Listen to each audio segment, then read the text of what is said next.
मैं डॉक्टर राजेश गुप्ता और पेसिकॉन जो एनुअल कॉन्फ्रेंस जो हमारे यहाँ हो रही है उसका मैं ऑर्गेनाइजिंग सेक्रेटरी हूँ और doctor Sanjay Kulshreshtha organising chairman है और डॉक्टर पंजवानी किशोर पंजवानी उस जो ऑर्गेनाइजेशन है पेसिकॉन उसके चेयरमैन इंडिया के। पेसिकॉन बेसिकली बच्चों में जो एंडोस्कोपिक और लेप्रोस्कोपिक सर्जन यानी कि दूरबीन विधि के जो विशेषज्ञ होते हैं उनकी एक ऑर्गेनाइजेशन है। ये हमारा जो नेशनल चैप्टर है बच्चों की सर्जन्स का, जिसको हम Indian association of paediatric surgeons कहते हैं, उसी का एक सब चैप्टर है पेसी, जिसकी स्थापना 2005 में की गई थी। और उसका उद्देश्य ये था कि बच्चों में, जैसे आप जानते हैं बड़ों में तो दूरबीन विधि से अब लगभग हर प्रकार के ऑपरेशन छोटे बड़े सब किए जाते हैं। बच्चों में इसकी शुरुआत थोड़ी सी लेट हुई थी क्योंकि एक तो बच्चे छोटे होते हैं, उन छोटे बच्चों में जगह कम होती है और उनमें उस जगह में काम करने वाले इंस्ट्रूमेंट भी बहुत छोटे और फाइन होते हैं। तो उनको बनाते बनाते या उनको डेवलप करते करते थोड़ा सा समय लगा।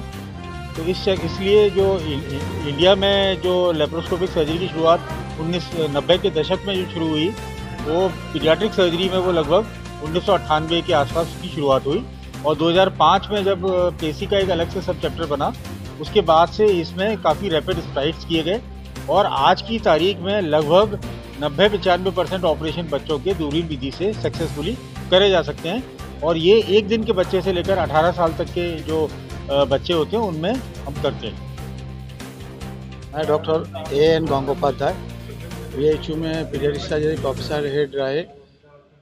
2015 में मैं रिटायर हुआ आफ्टर 36 साल सर्विस के बाद। ये जो पीडियाट्रिक सर्जरी में आगरा में जो 5 पीडियाट्रिक सर्जन है, ऑल आर माय स्टूडेंट, सब हमारा स्टूडेंट है। और इसलिए आगरा में कोई भी कॉन्फ्रेंस वर्कशॉप होता है, ये लोग मुझे बुलाते हैं। इस कॉन्फ्रेंस में मैं चीफ गेस्ट था कल का इनॉग्रेल प्रोग्राम में।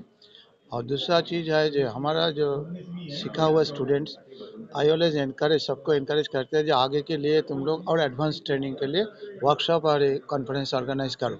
तो ये वर्कशॉप जो ऑर्गेनाइज हुआ, इसमें क्या है, जो इस समय जो यंग जनरेशन है उन लोग को ट्रेनिंग का देखने का स्कोप एंड फ्यूचर में डिफरेंट सेंटर में जो जहाँ जहाँ एक चीज़ डिफरेंट चीज़ ज़्यादा हो रहा है वहाँ जाके सीखने का स्कोप मिल जाता है।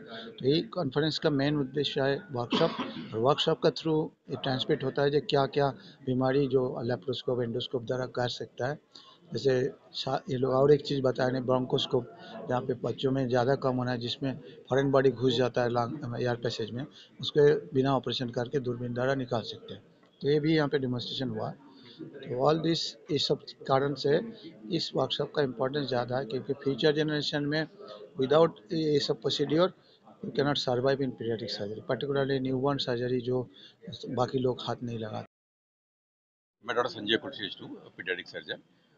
जैसा डॉक्टर राजेश गुप्ता ने बताया, उस कॉन्फ्रेंस का उद्देश्य ये था कि इसमें टीचिंग प्रोग्राम हो, जो भी नए नए एडवांसमेंट हो उन पर पहले लेक्चर वगैरह हो, वो कल हो गए हमारे, वो CME थी। और अब 2 दिन के लिए ऑपरेटिव सेशन शुरू हुआ है, जिसमें हर क्षेत्र के या हर तरह के सिस्टम के जो बीमारी होती हैं उनके ऑपरेशन आज किए गए। और जिसमें गुर्दे की रुकावट का था ऑपरेशन एक, और जो दिमाग में पानी भर जाता है सिर में बच्चों में पैदाइशी, उसके ऑपरेशन दिखाए गए। बनारस से वैभव पांडे आए थे, उन्होंने उसको डेमोन्स्ट्रेट किया।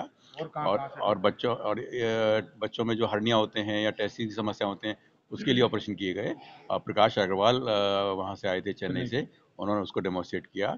और बॉम्बे से ये रवि रामाधर आए थे, उन्होंने गुर्दे की रुकावट का डेमोन्स्ट्रेशन किया। और डॉक्टर रसिक शाह आए थे अपने बॉम्बे से, उन्होंने एक ट्यूमर एक रसौली का निकाल के दिखाया। तो भांति भांति प्रकार के जो केसेस थे वो सब हर तरह के दिखाए जा रहे हैं और आगे भी चलेंगे दोपहर के बाद भी, और कल भी रखे गए हैं। और ये ऑपरेशन सारे बिल्कुल नो प्रॉफिट नो लॉस पे, या बिल्कुल जो कोई गरीब लोग हैं उनके निःशुल्क भी किए जा रहे हैं। देखेंगे इससे इस क्षेत्र में काफ़ी लाभ होगा इस चीज़ का। जो इस तरह के जो पेशेंट निकलते हैं उनका अब यहीं पे उपचार संभव होगा और छोटी सर्जरी के द्वारा भी हो जाएगा।